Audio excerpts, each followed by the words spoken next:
We're back. Welcome back to the Wise Build Bridges Season 2. I'm so excited to be recording again, and even more so that we're starting again with the VG leadership team. Say hey, guys. Hello, hello, hello, hello, hello. Hello, hello. How's it going? Okay, so a quick recap quickly on kind of who we are and what this podcast is all about. So the Wise Build Bridges is a podcast brought to you by Viaduct Generation. We're a mission-led SEO agency started up in 2020 to support underrepresented founders to boost their search rankings. This podcast platforms those very founders, SEO industry experts, as well as giving you a behind the scenes at VG, which is very much what we're doing today, talking with other team members. Unlike first season, we came out every week. This season is going to be once every 2 weeks. So, giving you plenty of time to catch up on all this wonderful content. Hopefully, we'll be bringing you some light relief whilst also delving into some deeper topics. So make sure to subscribe, like, follow, all of that good stuff on whichever streaming platform you use. This season, we're also on YouTube. So if you're watching us on YouTube, hello, hi. Make sure you're subscribing to, again, get those notifications when a new episode is out. No more hiding now, guys. If anything, this is going to make it a bit more fun. You get to see our faces. Right. Are we ready to get into it? Yeah, let's crack on. Cool. I guess maybe, I'm going to give a really quick intro to you guys, just in case if people don't know us or you already. I am here with Fabio Imbalo, who's CEO and co-founder, Jure Pretorius, who's also a co-founder and CRO, and Daniel Davies, who's our head of content. And I'm Noemi Almawi, and I'm head of marketing and your host. So we actually kicked off our first season with the leadership team, where we kind of went into our journey into SEO, how we ended up at VG in the first place. So this time around, I want people to get to know us on a bit more of a personal basis, like understand a bit more who we are. So for right now, we're going to forget about business and we're going to get deep.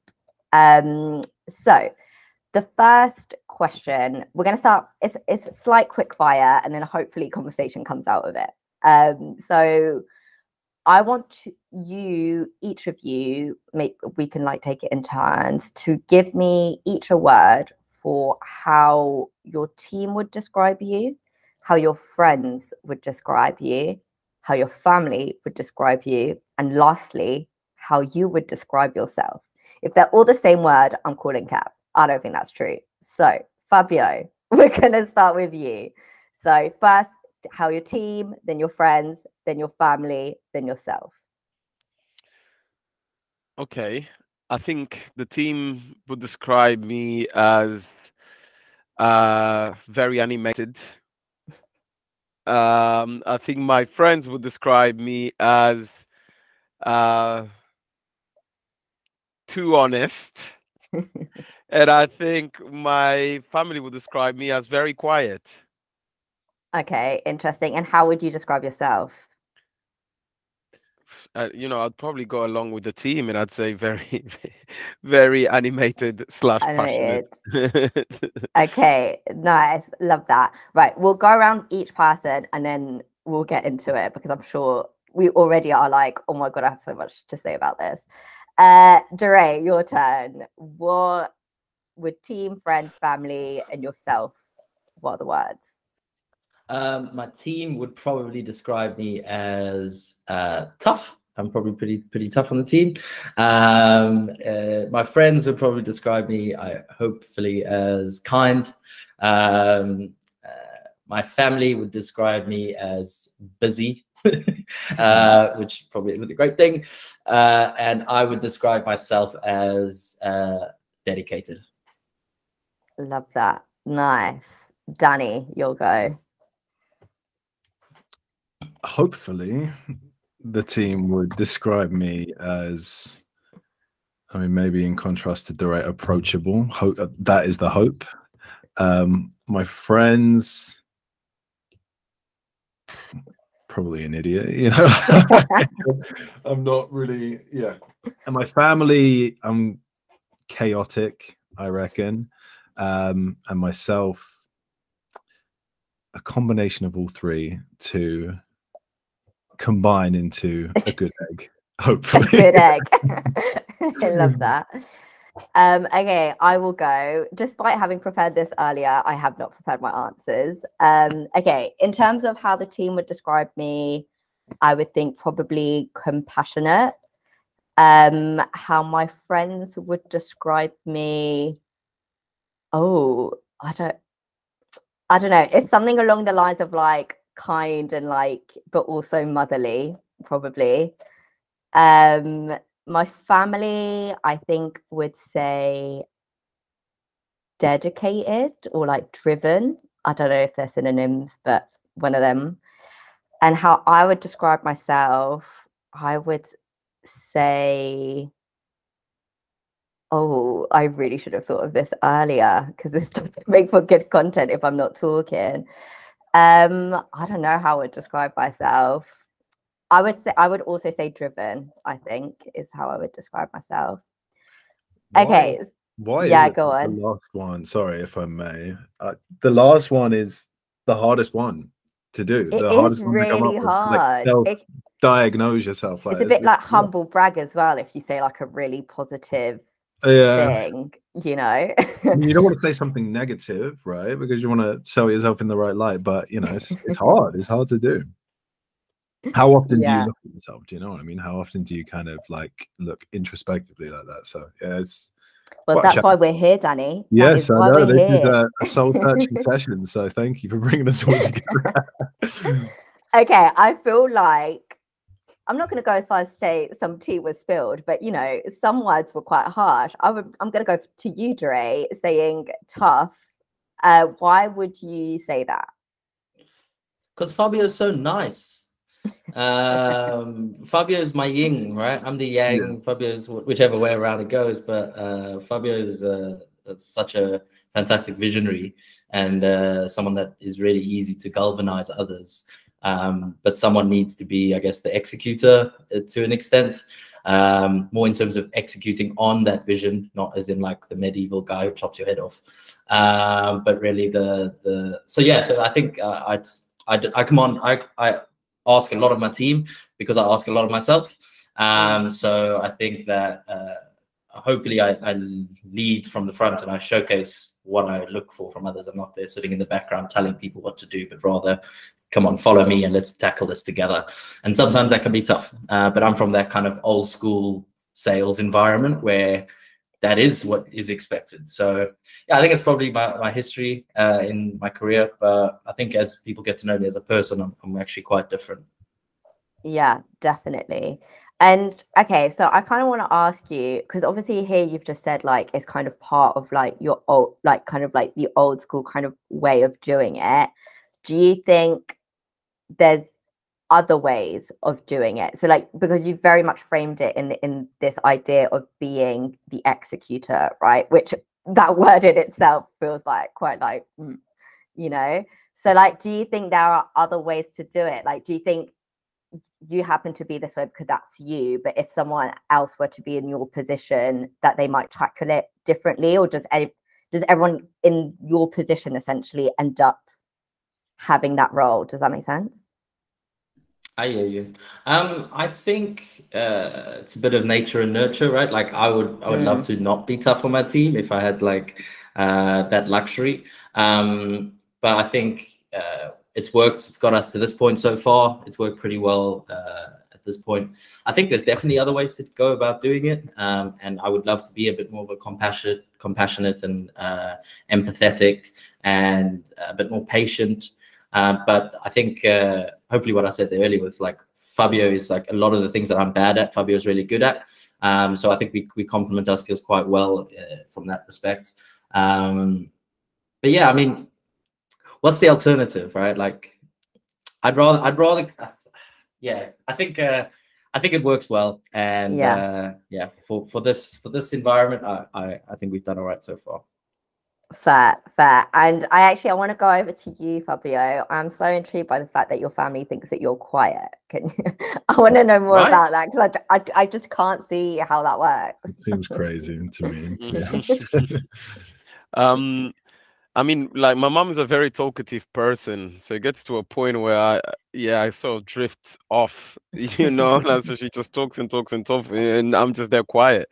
So I think that's why she thinks I'm a very quiet person. And I've always been I'm the youngest in my family, right? So it's yeah, and there's a lot of very strong characters in my family, so it's very easy to almost have gotten used to having that younger sibling sort of character of, yeah, just being in the background, cooling off, you know, not having to showcase a lot of yourself. To be honest, yeah, let's just say that there's a lot of personality traits when it comes to like a comfortable environment that maybe I wouldn't want to showcase in front of my family.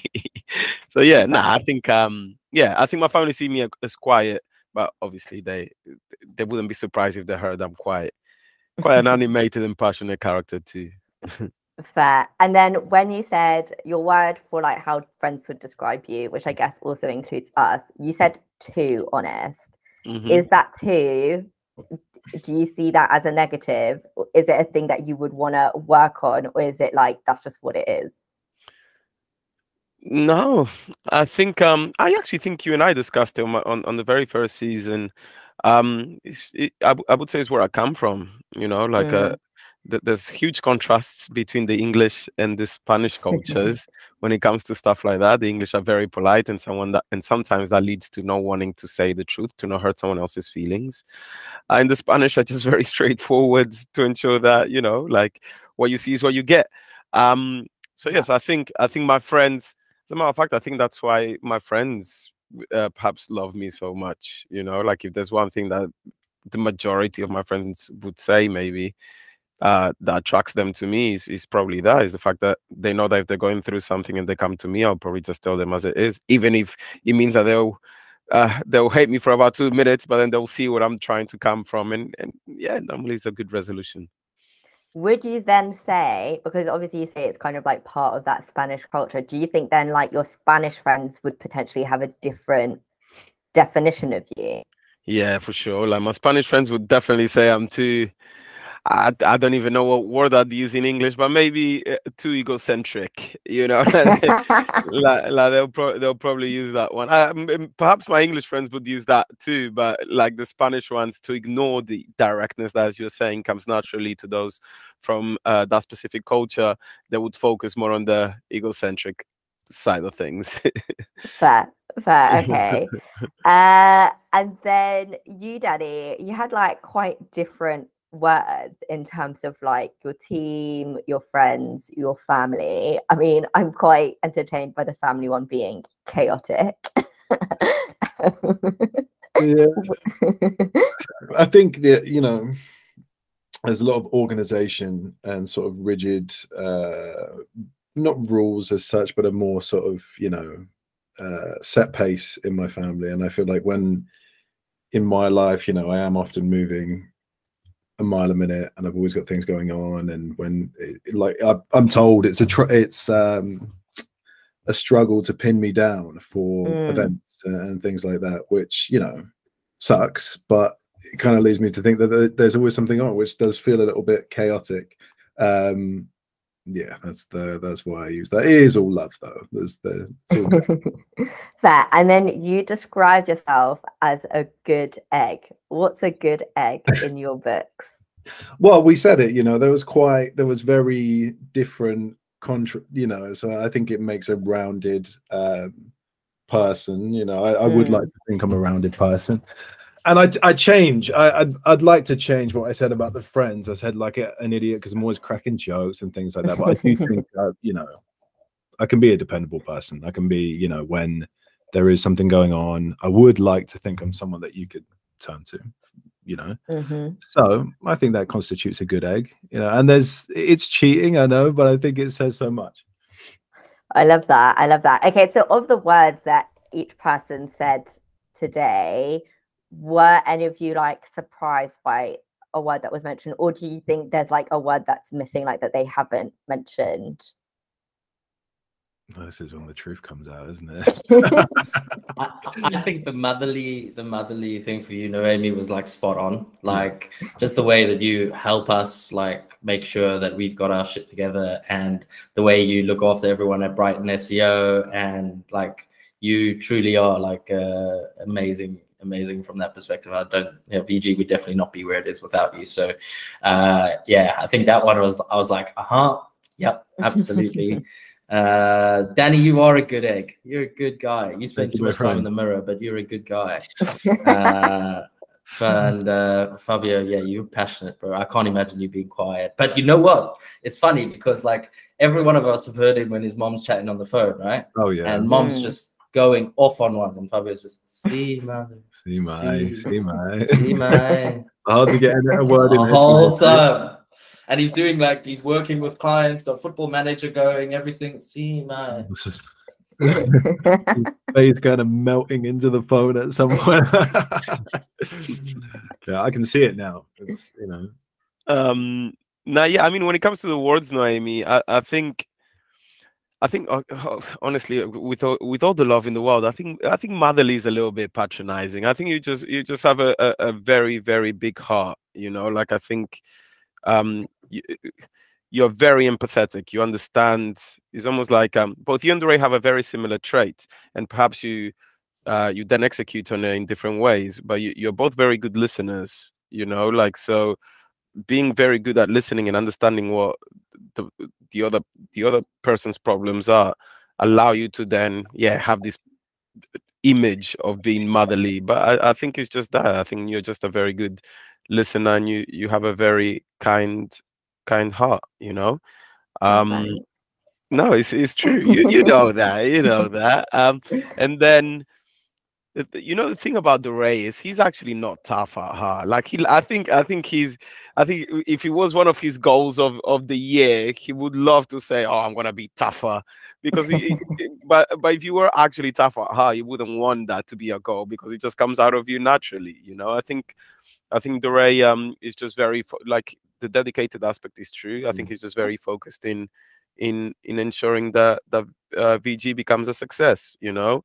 And whether that means that sometimes he not fully see the reason why certain things are happening, and then that makes him want to be a little bit tougher, then yeah, that's fair. But I don't think he's tough at heart at all. And then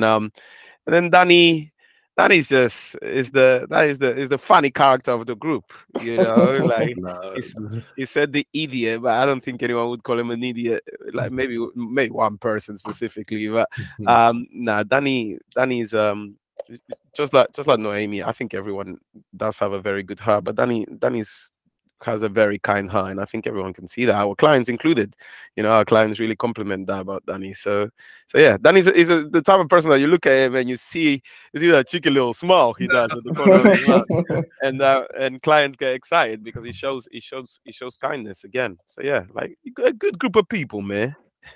I do agree with what you said about DeRay there, and as a matter of fact, I was about to say it myself. I think you framed it like, there's elements of truth to it, DeRay, what you're saying, but I think your framing of it is wrong. Like, there's no need to pose it with a negative connotation, you know. Like, you do need that sort of stuff, and if you're gonna call it a yin and yang, you're gonna call it a good cop, bad cop, whatever you want to call it. Like, you do kind of need those two influences. I feel like, yes, things need to be delivered in a certain way, but you do need to know the stone cold facts, you know what I mean? So it's like, I think it's a quality that you should cherish. And yeah, you know, I think you do take a little bit of pride out of, you know, being the bad guy, which I just think is a good thing, you know. Yeah, for sure. Yeah, well, that's really sweet. This is like an interrogation. Yeah, thanks, guys. Sort of, no, it's good. It feels a bit like therapy. Yeah, but like cheaper. But you're welcome. Yeah, cheers. Thanks, Noemi. Should we pass the talking stick now? Actually, so kind of like following on from that, then my kind of next question, I feel like we've kind of answered it in using those words is like what you would think actually is like your strongest like trait or attribute in terms of like being a leader. Like, do you think is some of those words that you've just used to describe yourself, are they part of the reason that you're a good leader, or do you think there's something, I mean, it's obviously like a number of factors, but do you think those factors contribute? And what's the most, in your mind, what's the most important one for you that specifically makes you a good leader? Maybe I'll start with you, Fabio. I mean, yeah, the passion is important, right? Like if you don't have that passion and dedication for whatever you're doing, you probably won't succeed. Maybe a thing that I didn't mention about myself is the fact that I feel like I'm very good at reading situations, you know, like I know when something is not quite ticking with the client. I know when something may look like it's ticking in the right direction for a client, and then we probably get a surprise eventually. I feel like I'm quite good at reading the room, essentially, which is why I think I've always been like good at client relationship management roles type thing, you know. And I think that makes me that makes me good at the role of sort of being a leader here at VG. You know, it's like with our team members, it's, yes, of course, things will happen. I'm not saying I'm some sort of like future teller, you know, but I can certainly look at certain people and be like, yeah, I can see that they're struggling. Let me try and find a way. I mean, it happens all the time with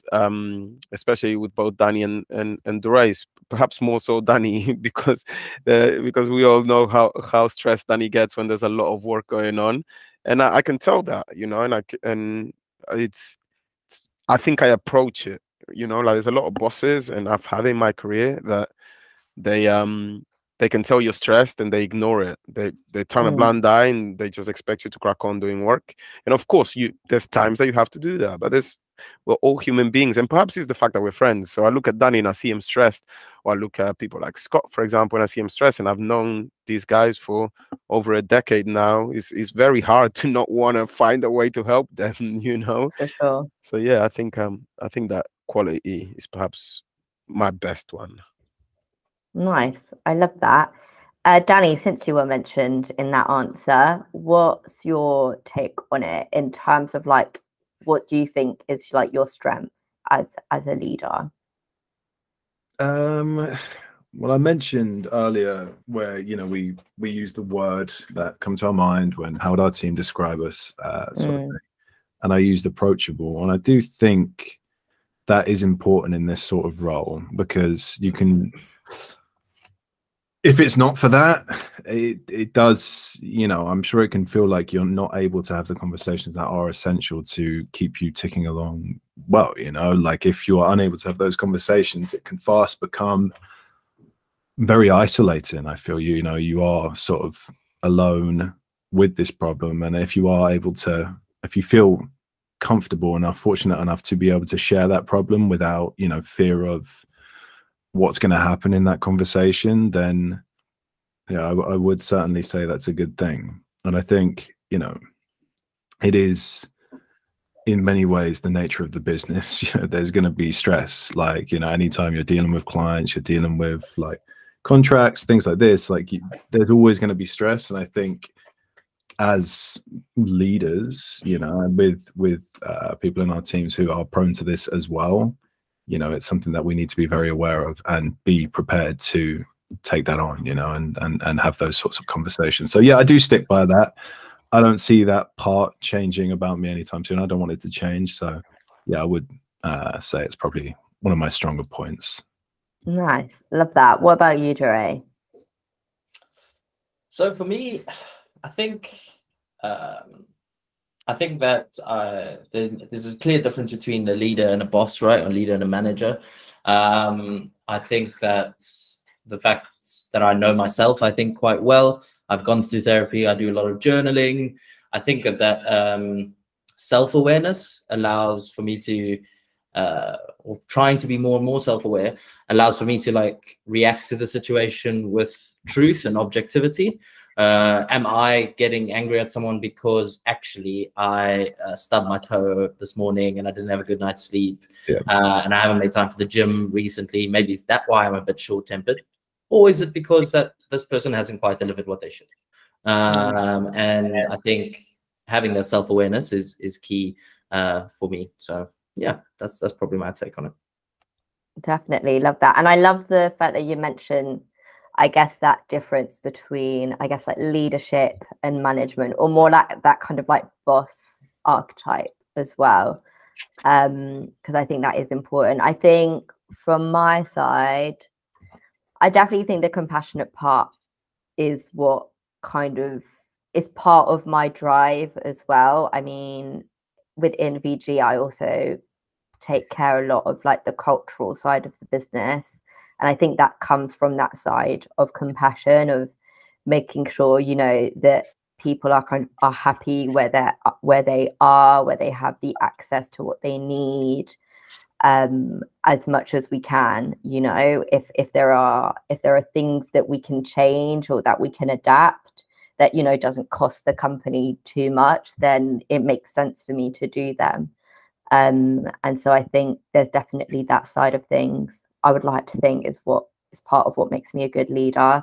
I would also say I love to solve problems. I'm a big puzzler. I love a puzzle, and I feel like I feel I'm not much of a complainer, but if someone complains, then I'm trying to solve it. I'm a bit of a fixer in that way, and I think that is sometimes what's needed in terms of leadership, of kind of being assertive with solutions, being like, right, okay, cool, we've got a problem, let's find a way to solve it, and let's, you know, throw options out there, because we can't stay stuck, which, you know, can happen sometimes. I think especially if like you're in it, and you can't kind of find a way out, that is when you kind of look for leadership, I think. Okay, nice, that's cute. In terms of then, I guess on the other side of things, of like, what would be something that you would want to work on to make yourself a better leader? We've kind of sung our praises. Let's kind of do the harder work. Maybe it is like a therapy session, isn't it? So in terms of like, yeah, something like you think that you should, or you would like to work on, and more importantly, what I'm interested in knowing is kind of how you plan on going about that, because I think it's one thing to say like, oh, I would like to do this, but like, how would you actually action it? Maybe let's start with you, Dre, and work backwards. For me, I think I've always been a bit of a lone wolf when it comes to things. Sometimes I think in my previous careers, I've been working in a startup or managing a department without other people, started up businesses by myself. So I think that I'm, you know that saying, right? Go fast alone, go far together. And look how far we've come together already. So I think a good leader always also speaks last in a conversation. But sometimes I can be like, guys, don't worry, I've got this. Just follow me. We've got the right idea. Let's just do that. And actually, maybe I could do with listening just a little bit longer, really understanding where those comments and where people, both from a client perspective, but also from our team, what they're saying, but why they're saying it, and trying to really understand it fully before I can fully give the best answer. So maybe just taking, I know Fabio said I'm a good listener. Thanks, mate. Appreciate you. But yeah, maybe even trying to get a little bit better at understanding why they're saying what they're saying. Yeah, love that. Okay, cool. Danny, what about you? It's funny that, Dre, because I feel like I would say the opposite about myself. You know, I think historically I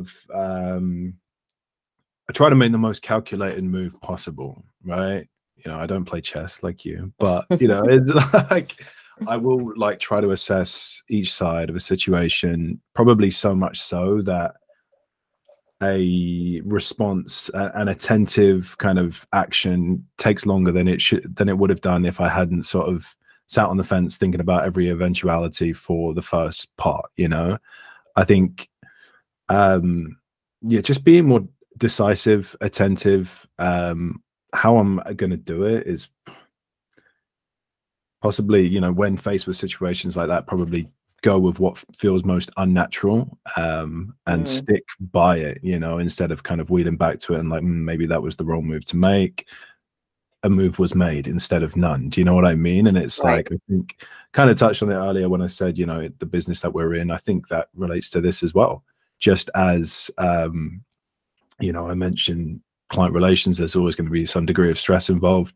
There's always going to be some degree of deadline involved as well, right? So moves need to be made. They need to be made quickly. And potentially one thing I would change is, yeah, not calculating things to the T and just making quicker decisions, quicker, more sort of steadfast decisions. Yeah, nice. What about you, Fabio? I mean, I think that if you allow me, I'll say two things. One is one is to be a little bit more process driven. At the end of the day, it is a startup, and there's a lot of things that, again, throughout my career, I just like the processes and structures were already there when I joined certain companies, and here it's very hard to find the time to create those structures and processes when you're dealing with client work or like whatever else a startup throws at you, right? Yeah. So yeah, that's certainly one of the biggest things or qualities I want to improve as a leader in. And then finally, obviously, I spoke about being passionate from a very good point of view, but it can play up against me in a lot of situations, you know, like I'm a very protective person. So if I ever feel like perhaps a team member is getting in a little bit of a pickle with in a certain situation with a client perhaps, or whatever it is, I'm very quick to have like that sort of reactive defensive approach, because yes, I don't want my team to feel disheartened because someone may have said something about their work or something, you know. So almost managing my I'm gonna say passion, managing my passion better than I currently do, and not let it just take over so many times. Okay, nice. I hear that. I guess from my side, I think it's to be kind of more, it's kind of almost similar to Danny, but a slightly different in terms of being more confident in terms of kind of like what I'm bringing to the table or in my decisions as well. I think, obviously, I think it's part of, I would say, Danny, of us being in a very new role. I think neither of us have really experienced these types of roles before, and so everything feels really new. And like when everything is new, you don't really have a template or like something to compare it to. So, you know, it all feels like quite new territory, and it's like, well, maybe this is the right thing, but I'm not so sure. But you know, we are a bit further in than, you know, well, we were last year for sure. And I think it's about kind of coming out of that mindset of like, I'm really new at this, and like relatively I still am, you know, but of like having more confidence in what is being done and what has been done as well, I would say. In terms of what everyone has said, once again, I'm going to put it out to the group. Do you guys agree? Do you disagree? Do you think there are other things from what you've seen? Well, I like Fabio's passion. Don't curtail it too much, my friend. It's what makes you who you are. So I like it there. But I get what you're saying. I think one of the biggest challenges from going from a startup to a scale up is having those SOPs in place and having those processes so that people understand, oh, when this happens, we do this. It also means that if people do change, please don't, we love you, VG team. But if you do, we have the processes and the templates and the handovers and the documents there to actually go ahead and make a good start for the next person. Yeah. So yeah, I think those are good points. Danny, I love the fact that you're not going to sit on the fence this year, because that's all you did last year. You just wiggled about on a fence. We had 4 people in the room, and Danny's like, I don't know, guys, I don't know. But I love that. Gonna take some act. Gonna make. We always say, Danny, you're the perfectionist. You're the content strategist. You're the person that clients rely on for perfection. And I'm the person like trying to push you to be like, let's go, go, go. So I love that. I love that. And Noemi, I think your point on the confidence thing, maybe we need to show a little bit more appreciation for the work that you do at VG, because you're smashing it. And we appreciate you. And actually, I asked Fabio the other day, we went to go visit a client, and we're just lying in the hotel room chatting away till crazy o'clock. And I said, who do you think like doesn't get or will never quite get the appreciation they deserve for their efforts at VG? And Fabio said you. Fabio said that yet you probably are the person that doesn't quite get the affirmation and the thanks for all the things that you do in the background. So big up yourself. You're sick. Thanks. Yeah, I thought that's worth mentioning. Nice. Fabio, Danny, anything to add? Because I'm a bit smitten right now. She's blushing. She's blushing. Nah, like I think everyone brought up pretty good points. There's a lot that we need to improve on. You know, like it's a challenge. We've been doing it for 3 years now. We've got a long way to go. We were actually with a client yesterday as well, who have been doing it. Like they're quite similar to us. It's quite a family/friendship run business, you know, and they've been doing it for 15 years or so, and it's crazy to hear the similarities, you know, the amount of things that they're going through or that they have already gone through in the past, and how similar those challenges or even wins are to the ones that we're going through. And it's completely different industries, you know, so it's just more the business side of things, and how like it's interesting to see that 3 years in, we've already gone through a lot. We've already seen it in a lot of different ways, and that has then shaped us to be better leaders. But I still think we have a lot more to go through. So yes, I could sit here for like 2 hours and tell you qualities that we could all improve in, and to ensure we become better leaders, you know. 100%. That's actually quite interesting that you said that, Fabio, in terms of like, I mean, this is like this example that you gave of like this business that's been going for like 15 years. And most recently I've been like attending like different like workshops and events with kind of other people in leadership, just to kind of get their takes on specific parts of company.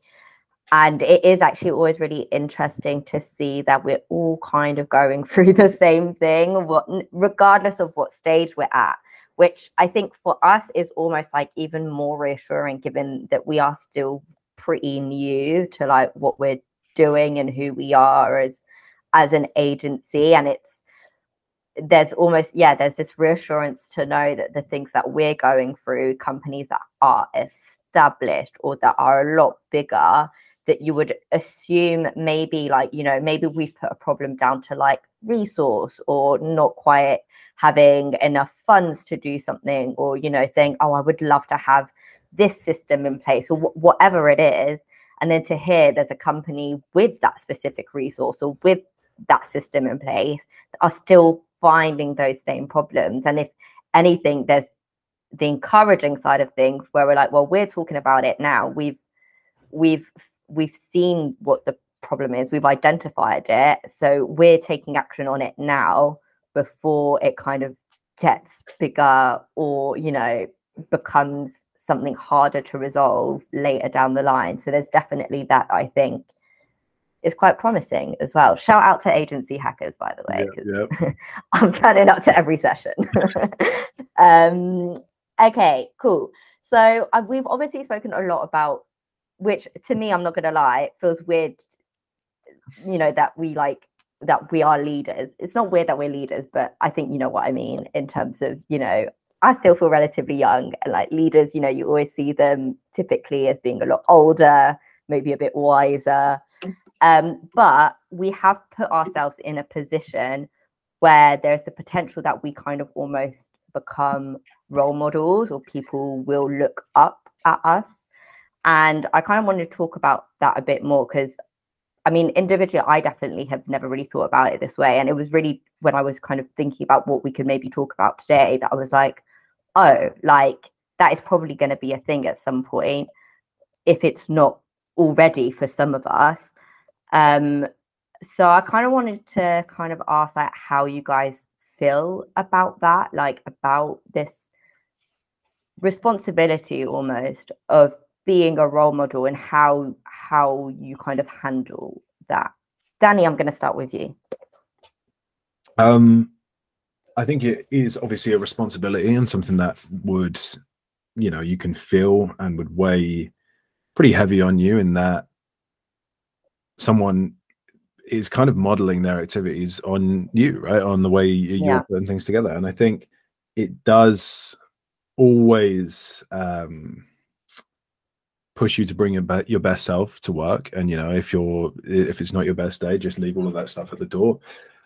But having said that, I do think you can obsess with it a little too much, you know, and if you're always trying to put your best foot forward and like it kind of goes against how you would normally do things naturally, if you know what I mean, and like your natural way of working. So yes, I think it's important to have a very good have a recognition of it and use it as a motivator, but you know, don't lose your sense of self as well. I think is important to recognize with it, you know, and like if you're forever trying to calculate, well, what would be thought about this, about my etc. Like I think kind of like what we were talking about earlier, you won't make any moves at all, or you know, it might take you a much longer time to make moves and things like that. So yeah, for sure.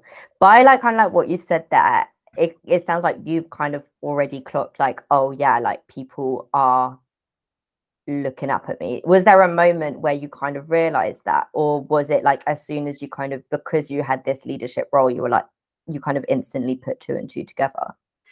I think both, you know, and like in a leadership role, yeah, like people are always going to be sort of looking up, and yeah, not just like from an emulation, but it's leadership, you know, you need someone who's going to sort of steer the ship. But yeah, as the team grows, like it's, yeah, we do live by the fact that we have a spherical structure, like everyone, we don't really like that sort of hierarchical, you know, element to things like that. But it's, you know, there always does need to be some sort of leadership where people can look up and people can turn to these individuals. So yes, it's something I do have an awareness of. It is a bit of a realization when it hits you. It's like, oh, okay, this is really me, you know. Yeah, it's important not to lose yourself, I think, and act as you regularly would. Nice. And I mean, Fabio, I saw you like nodding along even when I was asking the question, and I guess it instantly makes sense to me given almost like the founding mission and like the reason why VG came about in the first place is because there weren't enough Black founders that we were seeing, and here you are as a Black founder, so you're kind of adding very positively to that statistic. So like, was that something you instantly, I don't want to say put on your shoulders, but were like, okay, like I'm stepping into this? Or has it been something that's kind of like built up, like as the company has maybe gotten more successful, you're a bit like, okay, like this is kind of what I represent almost? It's a bit of a hard one because I've always tried to just act like I'm one more member of the team. Like I think I've tried it with like developing relationships with other team members, or I've tried it with like, you know, like if I have a lot of work, or I'm just gonna work away from the team and just focus on my work. But then it got to a point where I think I hadn't been able to go to the office for a few weeks, and I had different team members come to me saying, hey, like, you know, like the office can feel it, like the other team members can feel it when you're not in, and they would all love to have like you more present in the office. And that's actually when like the moment of realization for me, because I've like what Danny was talking about, the spherical sort of structure that we created in VG at the very start, of the dream that we had at the start. it was very much based on that, based on the fact that I never really thought of it as, oh yeah, I'm gonna go in and I'm gonna sit at the top of my beautiful king chair and everyone has to work for me.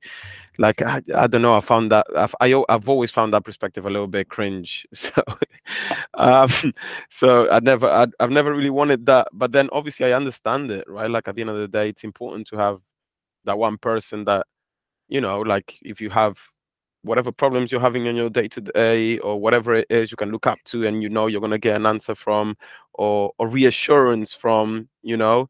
And I'm more than happy to take on that responsibility. I was nodding along when you said responsibility, because it is a huge responsibility, you know. Like I remember speaking at the Black Business Show at a round table. I think it was November or October or something like that.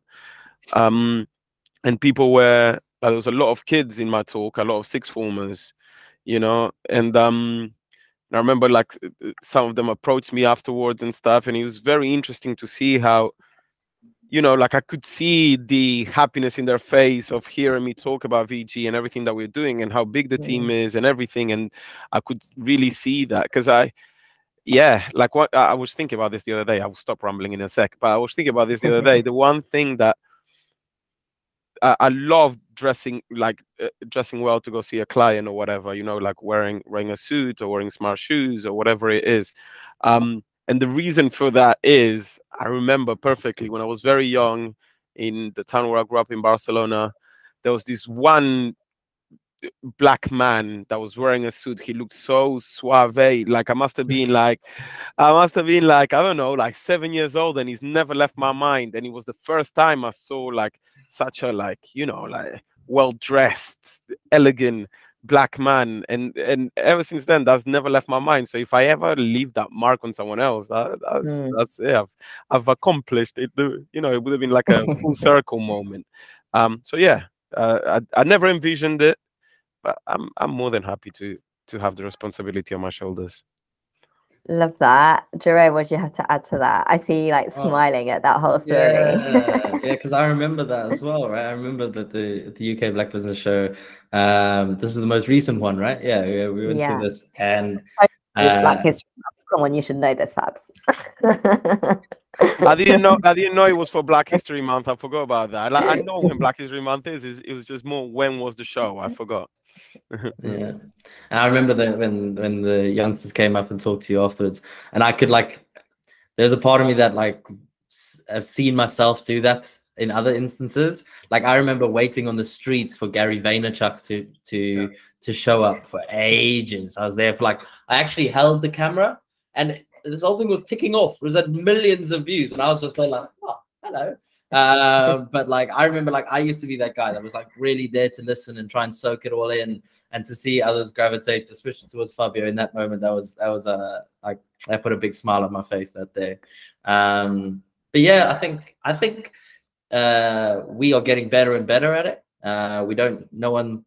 There's not really a recipe for this stuff. Okay, you could get a coach, and they could probably guide you and support you a little bit, but the beauty of it, making your own way, is that you get to figure it out yourself, and you kind of figure it out as you go.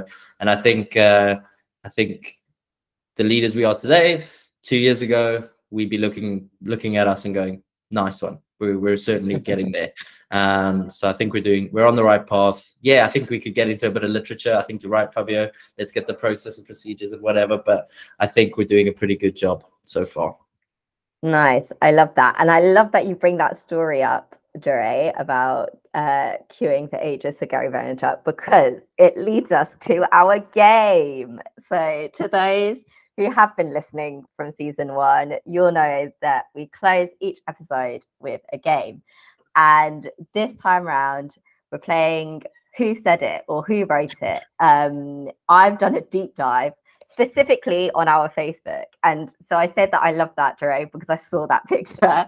And it is, I'm not going to lie, it's a terrible picture, but you can tell that Jure has taken it up from above. And it's just a big crowd. But yeah, so what I've done is that I've done a bit of a deep dive on all of our socials. Well, when I say all of us, like the 4 of us, but just on Facebook in the end, although I'm pretty sure some things were shared also as well on Instagram. and I want you to tell me whose post it is. Okay, are you ready, guys? Ugh, I'm worried about Yeah, this. let's go. I'm going to start with an easy one. I don't want peace. I want problems always. Extra points if you know what the post was. I think I know that one. I know that one too, but I'm not sure if I should say it. Are we, Danny, you go hello? first since you said it. It's Fabio, I believe. I've heard it come out of his mouth. You know what I mean? And yes, I think I get the bonus points because I do know where it comes from. Or maybe Do you know what the post was? Huh? Do you know what the post was? I don't know if I know. No, I don't know what the post was. I just can. I know it's come from him. What's the So post? definitely correct. That is from Fabio. Fabio, do you want to enlighten him what that caption was for?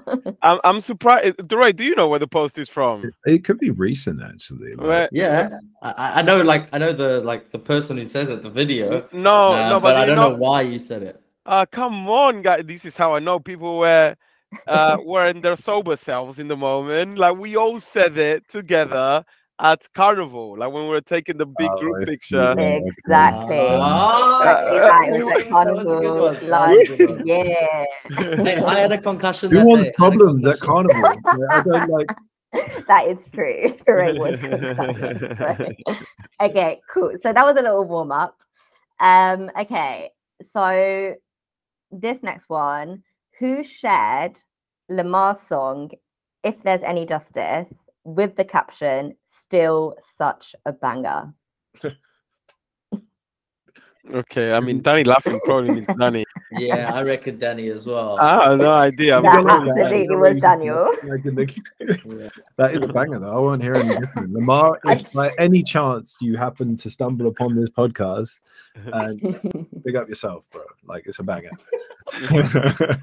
Honestly, I clicked the link. I gave it a little click, and I was like, "Yeah, that is true. It's a banger. It's a banger." And the thing is, I was saying this back in the day, saying "still such a banger." So, do you know what I mean? Like that. Like if I'm saying that back in the day, it speaks volumes as to how it survived the test of time. So, you got Lamar. For sure. Okay, next one. You gotta read the fine print. I think. Any guesses? Sounds Duray-like. Yeah, I was gonna say, but I have no idea. Could be a blind side. It could be a Duray, blind do you have a vote in this? Do you think you It wrote it? sounds Do you like think it's- someone else wrote it? Did I write it on a tissue? Was that like that? Oh, well, I mean, I love the detail. That's incorrect, though. It was actually Fabio, who's wearing a dashiki. That's a line. That's a caption and a half.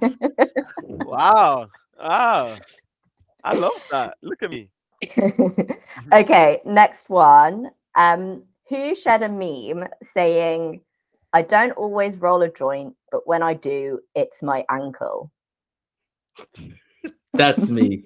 That's me. I love rolling my ankles. It's like my favorite thing to do. I went because I deep dived on this. There were 3 consecutive memes. Your ankle must have been busted like for about a month. There was a bad time. I'm not gonna lie. I had to get special shoes that were wider at the bottom because I kept on falling over for no apparent reason. I'd be walking across the road and my ankle's like, "Yeah, not today, baby." Yeah. Me and my ankle's a love-hate relationship. Yeah, that gave me a good chuckle. Okay, next one. Too blessed to be stressed. Again, that sounds like something cringy, I would say, bro, and I hope it's not me. No? Any votes? Any other votes? I also think it might be me as well. I hope it is you, mate. I think it could be. Actually, I'm probably throw this one at Duray. It's got Duray written all over it. The reveal is that it's me. Oh, I mean, it definitely sounds like Noemi type beat, to be honest. I was in Colombia and I was too blessed to be stressed. So it just rung true. Okay, next one. So this kind of involves 2 of you. Someone shared like one of those like what if situations. And the situation is a gun is to your head and you have one phone call. If they answer, you die. If they don't, you're free. Who are you calling? Yeah. And they tagged Danny. Danny. I would have said Ollie. I would have said Ollie. We were spending a lot of time together at the time, you know, we were absorbing each other's traits. So yeah, that's my get out. Who do you think tagged Danny in that post?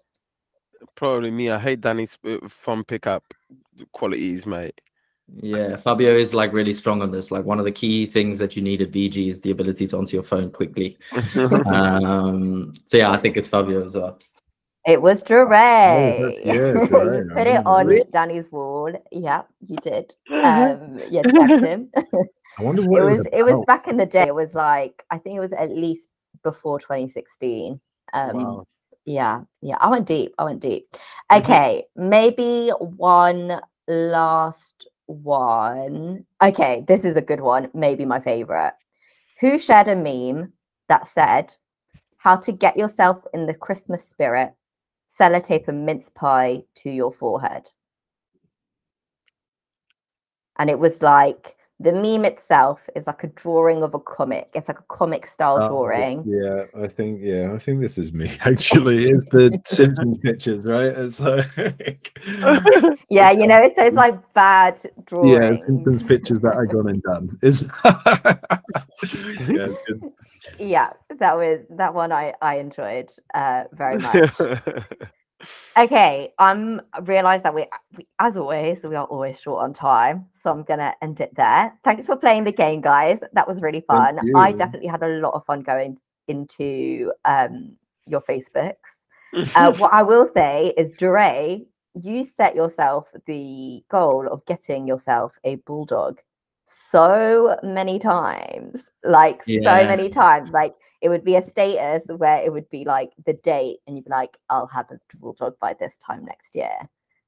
It's yet to happen. Any closer to that dream there, Dre?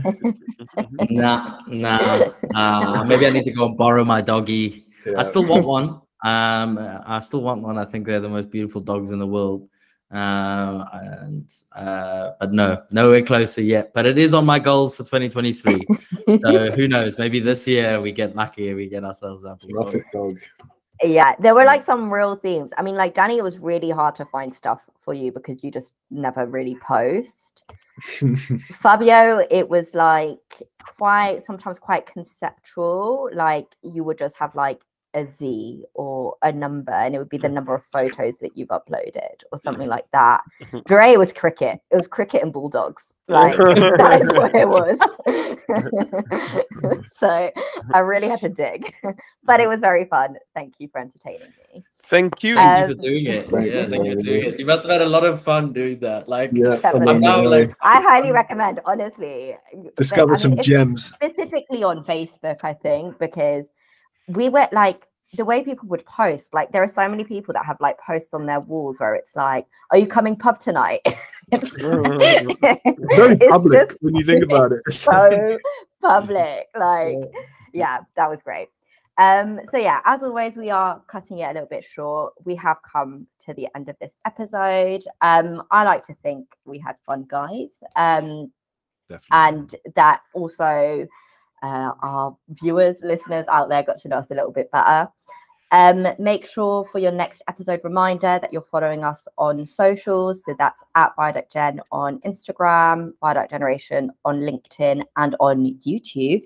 And then at Viaduct_Gen on Twitter. It's been a pleasure. Thank you so much. And we'll see you next time. Thank you, Noemi. Thank you, Noemi. Cheers, everyone. Bye. Thank you. Bye-bye.